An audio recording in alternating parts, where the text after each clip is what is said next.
When you hear silicon without silos, when you're talking to customers every day as the Intel AI architect, what siloed thinking do you think is most damaging that you hear? So probably the most is that AI is equal to GPUs, right? Um, I think probably the better part of last year that was kind of the common Mhm. common thought. I think as we came into this year, it's been a little bit more. Um,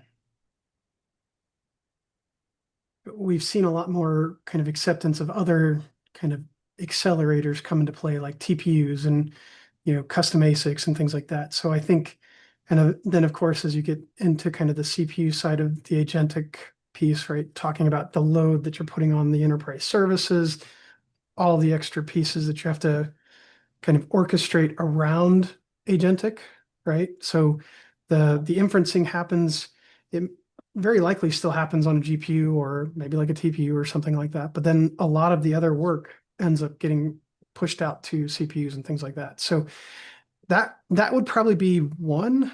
Um, the other one that I would probably say is, and this would be this is an interesting one because we come from a world where it used to be you can measure things, measure system performance really well, get a benchmark and things like that. And you could kind of expect the same performance out of it when you put it into production. But I think as we get into some of this agentic um, stuff, the idea of I have a I've run a benchmark of like, here's how long it takes this model to generate this number of tokens, right? And then I go and put that into production and it's going to look radically different because, well, the agent's going to be asked different questions in production. It's going to be doing different tasks, using different tools.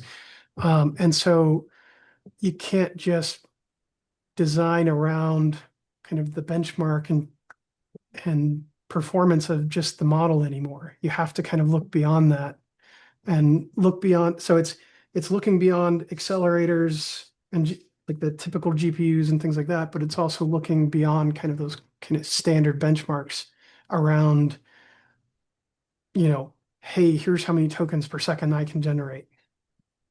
Yeah, that's really interesting thought process, and I hadn't thought about this in our last conversation. You made me think about a bunch of things I hadn't thought about before as well. What's the SLA? So if you're the IT infrastructure lead, how do you define an SLA for your community of users for the infrastructure that you just built, given that the performance is it's recursive, really.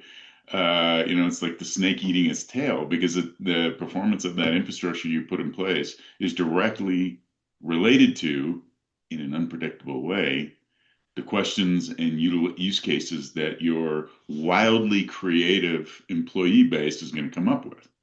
Right. So that's a really interesting. Like, how do you characterize? I mean, I think we need it. Brad's still on the line. Brad, take a note.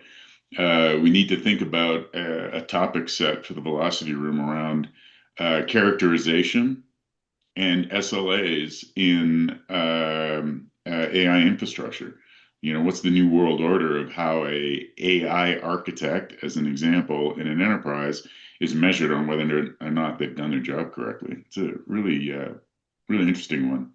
Well, and Go ahead. because yeah, it's the typical benchmark around generative AI was at tokens per second. With a with agentic, right? Um, that's important from a cost perspective, but it's not the end goal. The end goal is a completed task, a successful task, right? And so you almost get into task per second or Yeah. task completed successfully. So there's a lot of extra metrics that you potentially have to kind of bring to bear there. Right.